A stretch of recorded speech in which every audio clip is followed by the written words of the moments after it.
9.1 আমরা কত নং প্রশ্ন সমাধান করব এখন? লাস্ট ক্লাসে কত নং পর্যন্ত করেছি? 23 নং। তাহলে এখন হবে 24 নং, ঠিক আছে? 24 নং প্রশ্নটা একটু খেয়াল করেন। যদি আপনাদেরকে এটা হোমওয়ার্ক দিয়েছিলাম আমি, কট এর সমান কি আছে?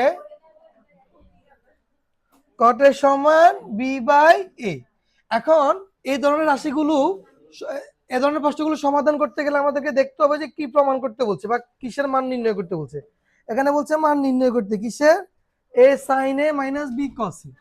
আমি এখানে একটু লিখে দিই, A sine A minus B cos A by A sine A plus B cos A. এই রাশিটার মান বের করতে বলছে না? তাহলে আমরা দেওয়া আছে থেকে এমন ভাবে সমাধান করব যেন শেষ লাইন আমাদের এরকম কিছু একটা হয়। এরকম কিছু একটা না, এই লাইন এটাই হবে, ঠিক আছে? আমরা কটের সূত্র কি লিখতে পারি? cos a বাই, আর এখানে b বাই a। এখন দেখেন তো এখানে কি cos আগে আছে না sin আগে আছে? আমরা আগে দেখবো কিসের মান বের করতে বলছো, ওইভাবেই আমরা সমাধান করব। কি আগে আছে? তাহলে এখানে যেটা আগে আছে সেটা উপরে থাকতে হবে। তাহলে কি করতে হবে রাশিটিকে? ভেরি গুড, এই তো অনেকের মনে আছে, মাশাআল্লাহ। হ্যাঁ, তাহলে কি লিখতে হবে? ব্যস্তানুপাত করে, কেমন? তাহলে সাইন এ উপরে চলে যাবে, কস এ নিচে, এখানে উপরে বি নিচে। এখানে কি লিখবো আমরা? নোট ব্যস্তানুপাত করে আপনারা লিখে নেবেন। এবার দেখেন যে রাশিটা লিখতে বলছে, এখানে সাইন এ কস এ দুইটার আগে কি আছে? সাইনের আছে আগে, আগে আছে এ, কস এর আগে কি আছে? বি। তার মানে এখানে এ আর এখানে কি হবে? বি। তাহলে আমরা উভয় পাশে কি দ্বারা ভাগ দিতে হবে? গুণ দিতে হবে, এ বাই বি দ্বারা গুণ করে।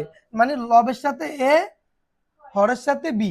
তাহলে সাইনের লগে এ যদি গুণ করে তাহলে এ সাইন এ, কসের লগে বি গুণ দিলে বি কস এ, আবার এর লগে এ গুণ দিলে এ স্কোয়ার, বির লগে বি গুণ দিলে। এই লাইনটা বুঝছেন? এখানে নোটটা লিখে নেন। কি করছি আমরা এখানে? এ বাই বি দ্বারা কি করে গুণ করে, মানে লেফট সাইডও এ বাই বি দ্বারা গুণ করছি, রাইট সাইডও এ বাই বি দ্বারা গুণ করলাম। এই নোটটা লিখে নিবে। এখন আমরা যে কাজটা করবো সেটা কি জানেন? আমরা যোজন বিয়োজন করতে পারি, বিয়োজন যোজনও করতে পারি। তাহলে বিয়োজন যোজন করি, কেমন? তাহলে আমরা প্রথমে কি লিখবো? প্রথমে লব লিখবো। লব কি আছে? এ সাইন, এটা দুই জায়গায় লিখবো, হরের জায়গায় লিখবো, লবের জায়গায়ও লিখবো।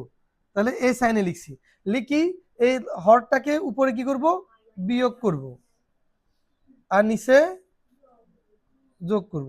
এখানে একই রকম, A square A square minus B square plus B square. তাহলে আমরা এখানে কি লিখবো? বিয়োজন বিয়োজন যোজন করে।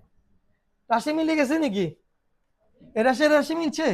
বলছে এ রাশির মান নির্ণয় করার জন্য। তো এ রাশির মান কি কি বের হয়েছে দেখেন তো? A square minus B square into, sorry, by A plus A square plus B square. অনেকে এখানে আসে একটা কাজ করতে, মানে চিন্তা করবে আর কি, এই যে রাইট, আমি এখন এটাই বলতাম যে অনেকে এখানে আসে একটু চিন্তা করবেন যে কি, যে স্যার এ স্কোয়ার মাইনাস বি স্কোয়ার সূত্র তো এ প্লাস বি ইন্টু এ মাইনাস বি, সেটা লেখা যায় না? আচ্ছা আমি সেটা লিখলাম, তাহলে লাভ কি হলো? আচ্ছা অনেকে ভাবতে পারেন এটা আর কি, যে আমি একটু দেখাই আপনাদেরকে, এ প্লাস বি ইন্টু এ মাইনাস বি লিখবেন। হ্যাঁ, লেখার পর আপনি এখানে কি করবেন নিচেরটাতে? আচ্ছা লিখলেন, মনে করেন যে A plus B whole square minus two A B. এখানে কাটাকাটি করা কি যাবে কখনো? এখানে মাইনাস আছে না, কখনো যাবে?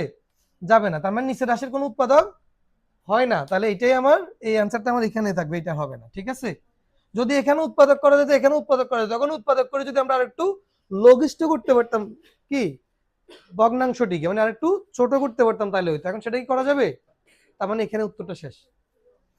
এবার দেখেন এখানে কারো কোনো প্রশ্ন আছে?